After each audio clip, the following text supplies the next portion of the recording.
La sorcellerie dans la famille, frères et sœurs, vous devez faire très attention, ça existe. Il y a des gens qui ont dit, moi dans ma famille il n'y a pas de sorciers. Qui vous a dit cela? Dans la plupart des familles il y a des sorciers. Le fait d'ignorer que vous n'avez pas de sorciers, ça peut poser un vrai problème. Il y a même des gens qui ont dit, moi je ne crois pas que mon père peut être un sorcier. C'est lui qui m'a élevé, c'est lui qui a fait cela. C'est maintenant qu'il va me tuer. Pourquoi il ne m'avait pas tué en ce moment-là? Attention, je vais vous dire des choses, des vérités ici. La première des choses, vous devez savoir que vous êtes une marchandise. Pour vendre une marchandise, il faut bien l'entretenir. Parce que dans le monde de la sorcellerie, on ne mange pas tout. On ne mange pas tout le monde. Des fois, on prend quelqu'un qui est important, quelqu'un qui est diplômé, quelqu'un qui est dans le mariage, quelqu'un qui a plein de choses. Des fois, pour mieux te vendre ou payer la dette que eux aussi ils avaient bouffé dans une famille, quelqu'un de diplômé, quelqu'un de marié, il faut qu'on t'accompagne jusqu'à ce que tu auras ton diplôme avant qu'on puisse te tuer. Si tu veux vendre une chèvre à un bon prix et la chèvre elle est petite, qu'est-ce que tu fais? Il faut bien t'occuper d'elle. Il faut qu'elle grandisse bien. Il faut qu'elle puisse avoir le poids. Et en ce moment, tu sais que tu auras un bon prix. Des fois, on ne vous a pas tué. Soit Dieu vous a gardé, on a cherché à vous tuer depuis longtemps. Soit on vous a entretenu pour que vous ayez de la valeur dans le monde spirituel avant que vous soyez vendu. Parce que, comme vous le savez, quand on tue quelqu'un dans une famille qui était mariée, lorsque cette famille viendra aussi tuer, on ne va pas donner un célibataire.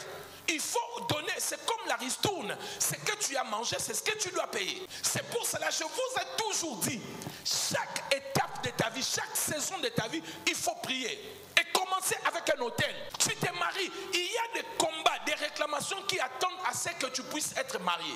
J'ai vu des gens finir les études ou accéder à l'université, la tête commence à bouger. Mais pourquoi la tête n'a pas bougé lorsque la personne était à l'humanité? Parce qu'on l'attendait là-bas. Il fallait que quelqu'un puisse mourir, mais un universitaire. La tête bouge et puis la voiture colle la personne va passer. Ça ne sera pas ton cas au nom de Jésus. Voici comment la sorcellerie opère dans une famille. Premièrement, la sorcellerie opère dans une famille par la voie des us, par la voie des coutumes et par la voie des traditions. Par la voie des us, des coutumes et des traditions. On ne vous dira jamais, ça c'est qu'on est en train de faire, c'est la sorcellerie. On vous dira toujours c'est notre coutume. C'est ce qu'on nous disait il y a quelques années quand on partait au deuil. On avait un deuil à la famille, on nous rasait tous. Mais pourquoi on ne nous rase plus? Parce qu'aujourd'hui nous avons la lumière. Nous connaissons Dieu et nous savons que quand on nous rase, qu'est-ce qu'ils font avec nos cheveux? On se pose des questions aujourd'hui. Avant, quand on avait un deuil, on partait et on lavait les mains, nous tous, dans l'eau sale. Des fois, on nous mettait de la boue noire. Les gens urinaient à l'intérieur. Une femme qui perdait son mari devait rester 40 jours avec un seul vêtement. Qui a déjà perdu son mari? Qui est en train de souffrir?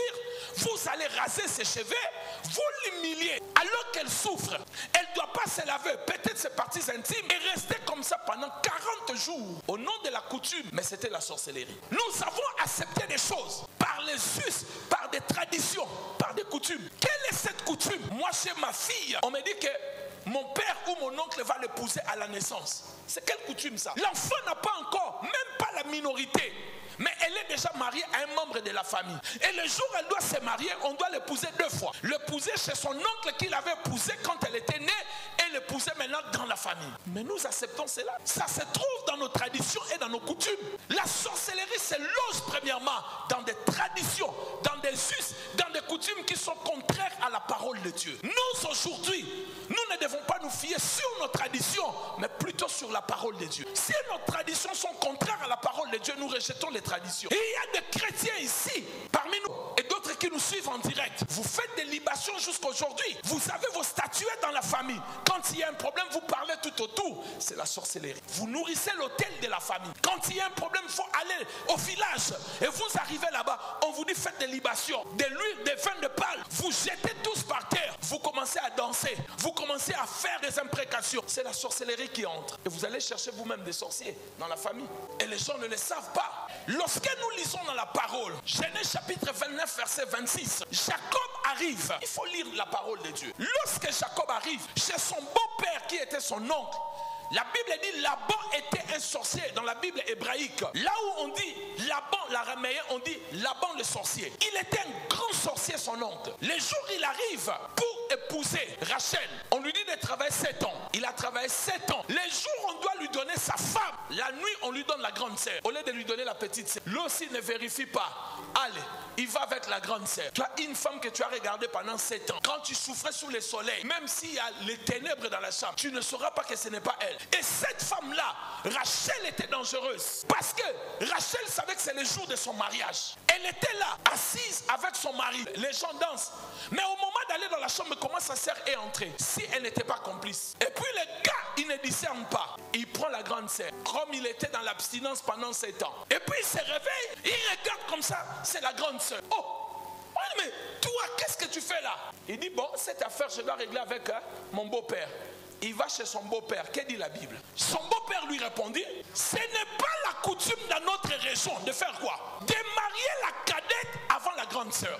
Mais lui, quand il va se marier, il ne demande pas leur coutume. Il devient polygame malgré lui à cause de la coutume. La Bible dit, le beau-père lui dit, trop tard, tu as déjà pris la grande sœur.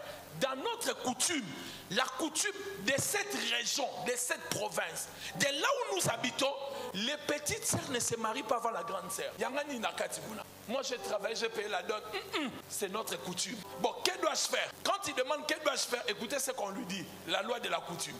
Nous te donnerons aussi la plus jeune si tu travailles encore 7 ans. Alors qu'il avait travaillé pour la plus jeune. Mais la coutume a changé les choses. Prends la grande sœur. Et il réclame sa dot.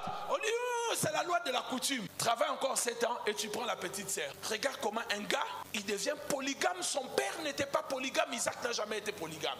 Lui devient polygame à cause de la coutume. Quelle est la loi de votre coutume? La loi de vos traditions. Tu es respectueux et respectueux des traditions. Oh non, non, non, non. Et non, et pas la mission. Prends la parole de Dieu. Laisse la tradition, elle va te tuer. Oh, ils ont dit, si je ne fais pas, tu ne mourras pas. Tu ne mourras pas. La parole de Dieu est vraie. Crois la parole de Dieu. Elle est humiliable. Oh, c'est la coutume. La coutume te poussera à devenir polygame comme cet homme. Au nom de la coutume, tu as fait de l'inceste. Tu as couché avec ton oncle parce que c'est la coutume. Au nom de la coutume, tu as pris la femme de ton frère parce que la coutume disait qu'il faut prendre la femme de ton frère. Au nom de la coutume, tu es entré dans l'alliance de la sorcellerie. Au nom de la coutume, tu as laissé, on te rase les cheveux. Les cheveux, c'est la gloire d'une personne. Quand Samson a perdu les cheveux, il a tout perdu. Au nom de la coutume. La coutume, on doit me laver. On doit me laver. Dès lors qu'on te lave, tu ne sais pas d'où ça vient. Ma foute en haut là-bas, pas collé en 3 jours, il ne faut pas l'enlever. Au nom de la coutume. Au nom de la coutume.